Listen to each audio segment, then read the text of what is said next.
This week on ANN, Adventist Youth impact lives in St. Louis during the General Conference session of the Seventh-day Adventist Church.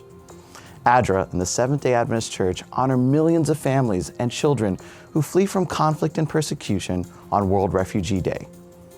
And later we share a short film made by the John 1010 Project ahead of Creation Sabbath. These stories and more coming up.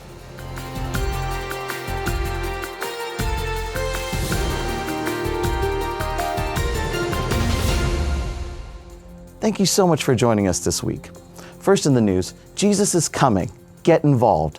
This was the theme of the General Conference Session 2022 held in St. Louis, United States. During the main meeting of the Seventh-day Adventist Church, young adults made the difference in the life of many people. They went onto the streets of St. Louis to help the homeless and share literature. Pastor Dejan Stojkovic, leader of Adventist Youth in Europe, was at the forefront of this movement. They answered to Jesus' call and got involved. Well, it is a Sabbath, and as we would usually do, Sabbath is a time of church for us, but at the same time a special time of rest. So I was planning to rest, and then after yesterday's text message, I realized there is no rest today for sure, because our young people are doing Impact St. Louis, despite Impact St. Louis was cancelled for the safety reasons.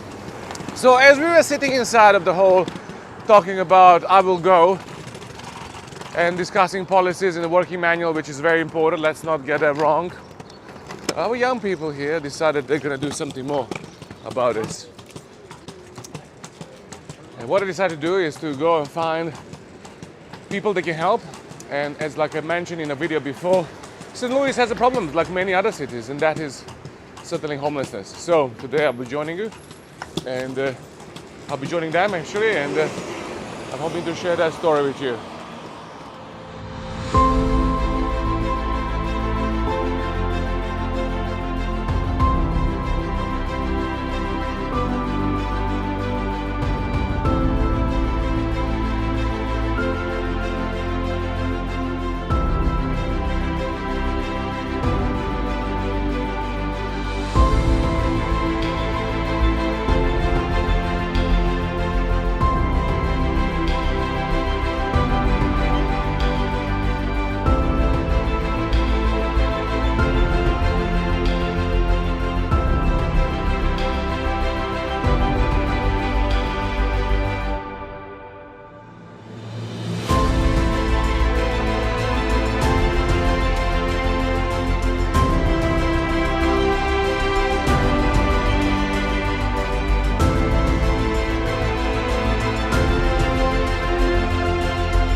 My name is Daniel. I'm from Dominican Republic. And my name is Manasseh, and I'm from the Bahamas. And we were at the St. Louis unofficial, Impact St. Louis. Youth Impact. Youth Impact, that's right. And we gave around a box of books and a lot of care packages. Care packages for men and women. And man, we believe that God was really moving in this event. As GC Station Moro, we're getting involved in mission. That's right. And you can get involved too. South Pacific from Australia, met up with a couple, and so got to pray with them, got to explain the books. So the guy is quite observant of a lot of things, so explained that this is going to give him context. The lady, his partner, has some pains in her shoulder, so told her to have a read of this, and so hopefully they'll be able to get some good information on how it is that God wants them to thrive and help.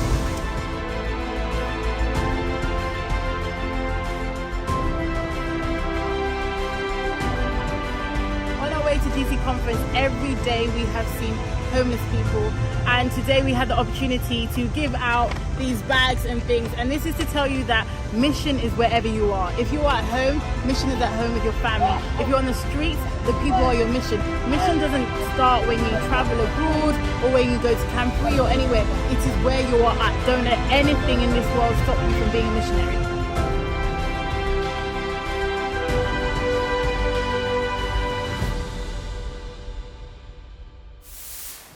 The Adventist Development and Relief Agency, or ADRA, commemorated World Refugee Day on June 20th and observed World Refugee Sabbath on June 18th. The humanitarian agency paid tribute to the plight of millions of families, women, children, and others who have been displaced by war, violence, persecution, and human rights abuse. ADRA International joins the United Nations and communities around the world in raising awareness of the global refugee crisis. According to the latest United Nations Refugee Agency Global Trends Report, more than 100 million people are forcibly displaced around the world as of May 2022. The Ukraine conflict, which caused the fastest and one of the largest forced displacement crises since World War II, as well as emergencies in Africa, Afghanistan, and elsewhere, pushed displacements to an all-time high. This year, ADRA mobilized emergency response teams and increased resources to assist the tens of thousands of refugees who fled into neighboring countries as a result of the Russia-Ukraine conflict.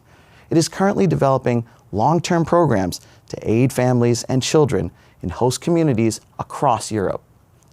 Now let's watch a video of a Ukrainian refugee family assisted by ADRA in Poland. We didn't think that we were hungry or we couldn't take shower because there were no hot water. We just were thinking about are we going to stay alive today or are we going to die? And we were only praying all the time, and thanks God we are still alive.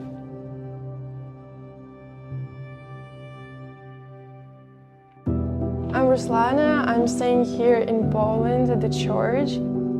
My family are refugees from Ukraine. My mom, my siblings, sister and brother. Unfortunately, our father, he's a preacher and he's left in Ukraine. When the first day of war started, we hoped it will end soon, but it didn't. And the worst part was that our city, Bryansk, was occupied on the second and third days of war, so just from the start, and we couldn't leave the city at all. And the pharmacies, the food stores were completely empty. People couldn't buy food or even like simple medicines. And also we didn't have any network, or we couldn't even call that we are alive. And our grandmother, she was so worried and we couldn't tell her that we are alive. It was so bad.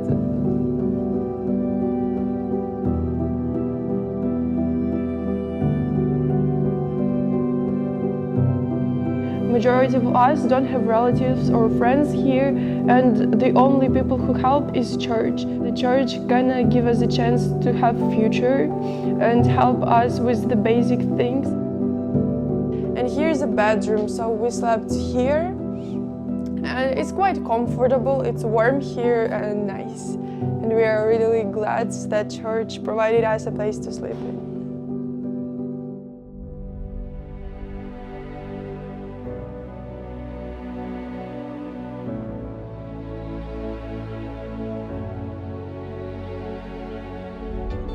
Jesus never asked, who are you? What is your nationality? Are you a good person or bad person? He was open. And I think this is a good example for us. When we are helping others, it's like Jesus' hands will be through us. We change because of Jesus, of His impact on us. And we want to be His hands. We want to be His feet.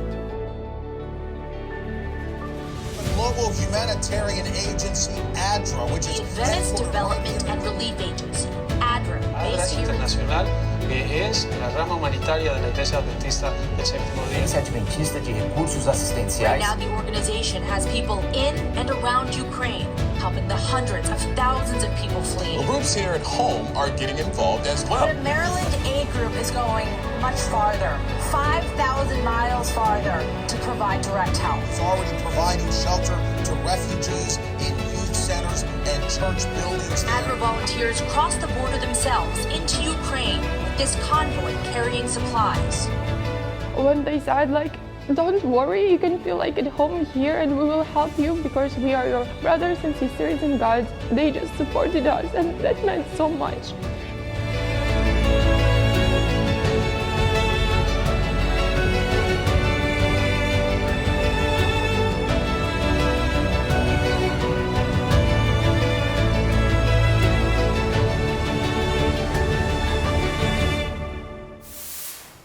Coming up, you'll see a video about bioluminescent insects and the amazing creative power of God. We'll be right back after the break.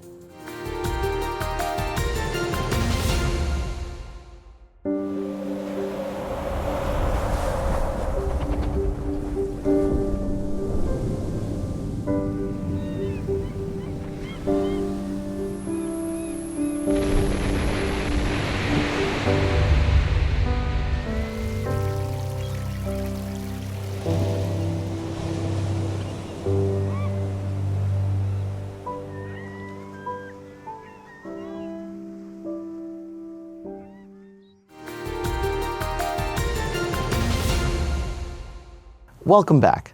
In a world filled with living wonders, fireflies rank among the most fascinating and unique of them all. A firefly's spectacular light demonstrates vivid evidence for intelligent design. They also kindle a deep sense of reverence and awe for the creative power of God. That's what the film Fantastic Fireflies is all about. The short film was made by the John 1010 Project and sent in by the Geoscience Research Institute of the Seventh-day Adventist Church.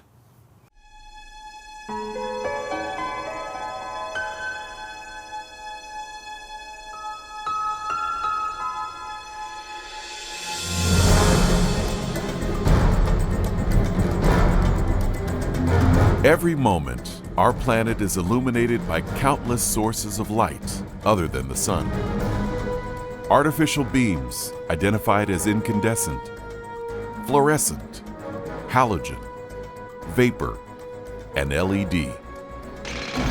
And from the battery-powered lamp on a coal miner's helmet to the neon murals that ignite the great cities of the world. The ingenious technologies devised to pierce the darkness shine brilliantly, even from 200 miles above the earth. Yet, as we live in the glow of this artificial radiance, it is humbling to realize that no lamp or beam of human invention is designed to use energy more efficiently than the microscopic beacon stored within the abdomen of a fascinating insect. Those points of light were all generated by real fireflies in a real forest. It's an unforgettable display, performed on every continent except Antarctica. But why do they shine on humid summer nights? There are at least two well-documented explanations. For starters, that conspicuous beam is a defense mechanism that warns predators of the insect's bitter flavor. It's a glowing billboard that announces, "Don't eat me, I taste terrible." During their brief 3-week mating season, male fireflies also signal to attract a female companion. Most of the more than 2,000 different firefly species have their own unique code that's defined by streams of pulses and pauses. For example, males of one species send out a consistent pattern of single flashes, while another species communicates with pairs of quick double blinks. Their messages are also enhanced by the distinctive patterns the insects create as they move through the air.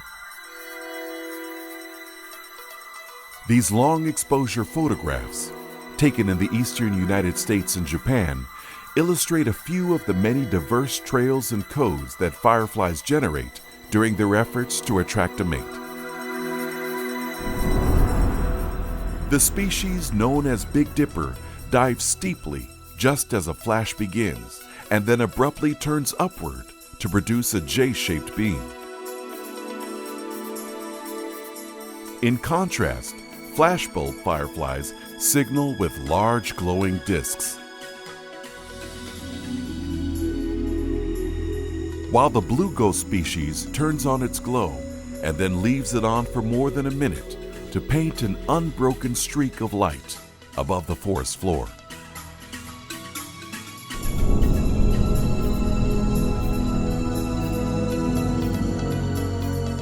In an effort to make certain the females receive their message, hundreds of males will sometimes synchronize flashes to pulse in unison.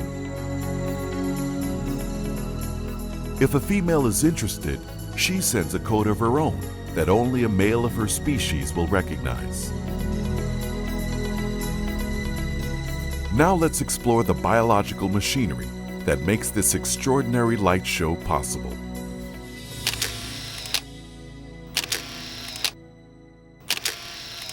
Fireflies are bioluminescent. That means they produce their light through a purely biological process. It all happens inside the insect's abdomen, in an organ appropriately called the lantern. This remarkable structure is a chemistry lab that includes thousands of photocyte cells. Each contains the primary components required to generate light, most notably the chemicals luciferin and luciferase. Think of luciferin as the gasoline in an automobile, and luciferase as a spark plug. When it's time to flash a signal, they bond.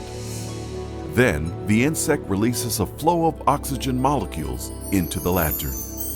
They make contact with the luciferin to trigger a reaction that instantly converts chemical energy into an electrifying celebration of motion and light. But chemistry is only part of the story. A firefly's ability to transmit vivid signals is enhanced by the texture of the lantern's outer casing. Unlike the smooth contour of a light bulb, the insect's translucent exoskeleton is jagged and rough. It's covered with overlapping rows of uneven scales, each tilted at a slight angle and lined with ridges. Researchers have demonstrated that this irregular surface geometry amplifies light as it radiates from the insect's body. Scientists at Penn State University have recreated the lantern's texture on a microthin wafer of sapphire. When positioned inside a standard LED fixture, this ingenious design, inspired by nature, increased light emission and brightness by more than 50%. The key to the firefly's efficiency is their ability to generate what is known as cold illumination. That means 100% of the energy they produce is released as light. Virtually nothing is wasted. In contrast, this incandescent bulb is only 10% efficient because 90% of its energy is lost as heat. That fact alone will continue to stimulate research and discovery.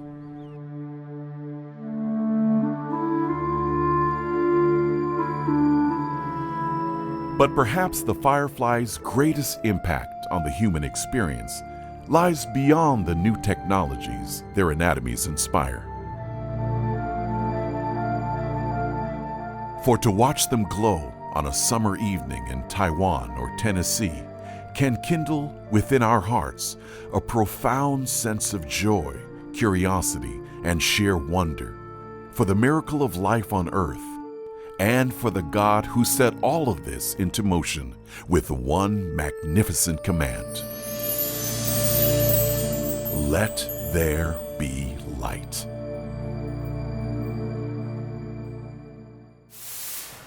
Coming up, we'll learn about William H. and Nora Anderson. They blazed the trail for an expanding Adventist mission throughout the southern part of the African continent. Shortly after that, we'll be back with our weekly features.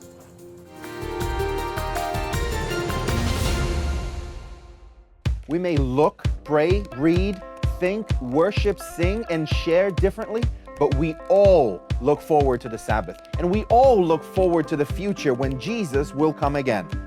With this message in mind, we arrived at a core component for a new identity system, the creation grid. Regardless of what or where you are designing, you can always find information to help you communicate that we are all Seventh-day Adventists.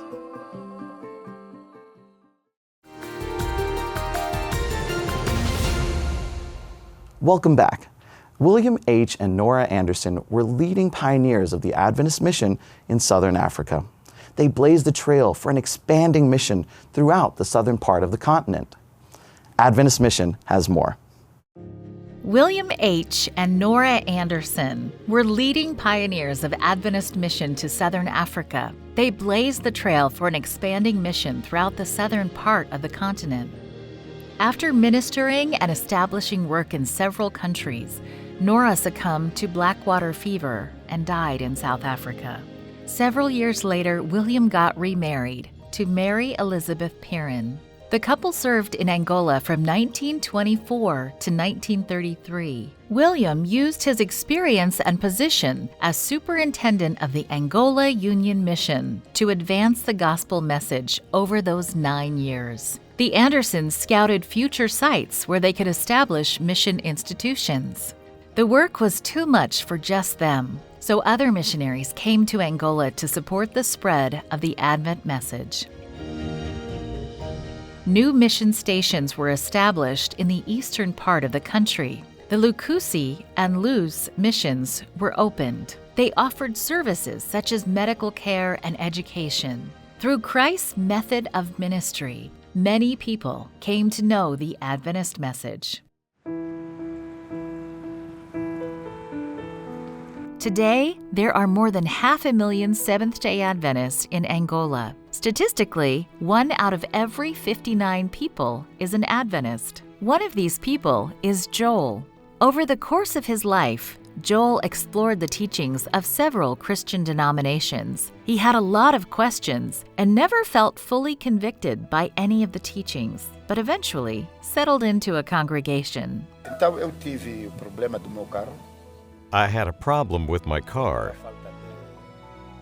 It was missing a part. So I had a friend from Shakati who was an elder of the Adventist church. And I went there and asked him, "Find me a man that has that part." And he did it. Joel's friend asked him to join him at church the next Sabbath. After Sabbath school and the sermon, Joel was given a book that answered a lot of his questions about God. The Great Controversy.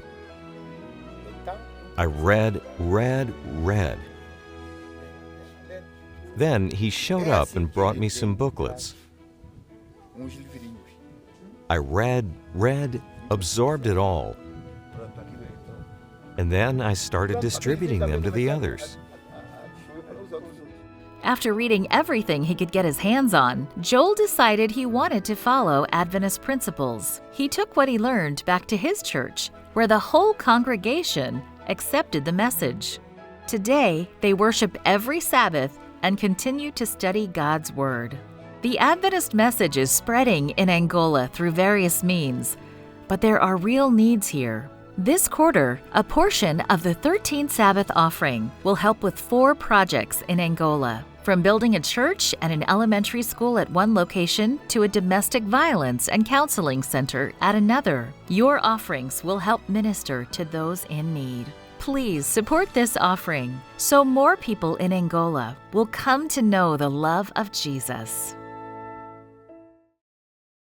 Watch this and other mission stories online by visiting AdventistMission.org, then click on Videos at the top.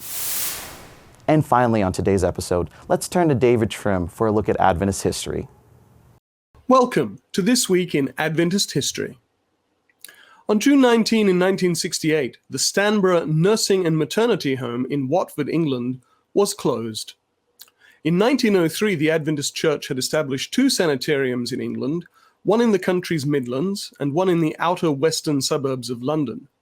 Stanborough Sanitarium was founded in Watford, to the north of London, in May 1912, with an American missionary physician, Dr. Charles Henry Hayton, as medical director. The other 2 sanitariums were closed and sold in 1913 and 1923, and medical work in Britain focused on Stanborough. It did notable work and was successful for 25 years, while its nursing school trained many missionary nurses. During the 1930s, a determined effort was made to enlarge the institution to a 100-bed hospital and to gain accreditation for the nursing school. However, this dream had still not been realized when World War II broke out and Stamborough Sanitarium was nationalized. It was returned to church control in 1946, but in 1948, Britain introduced free, comprehensive social medical care for the whole population, and thereafter Stamborough had to approach medical work differently. It operated for a time as a nursing and maternity home, but in 1968 the necessary decision was taken to close Stamborough. It is a reminder that our institutions don't always go from strength to strength. Sometimes, due to societal factors, for example, they struggle and have to be closed. The Adventist Church no longer has a medical work in the British Isles. June 19 and 20, 1970 were the last 2 days of the 51st General Conference session held in Atlantic City, New Jersey. The session was notable for 2 reasons. First, it was the last to be held to a quadrennial schedule, that is, every 4 years. The next GC session was to be held 5 years later in 1975 in Vienna, Austria. Second, at the 1970 session, General Conference Secretary Walter R. Beach retired after 14 years, one of the most notable and successful tenures of the secretaryship, during which the church saw the peak number of foreign missionaries being sent out to serve in mission fields.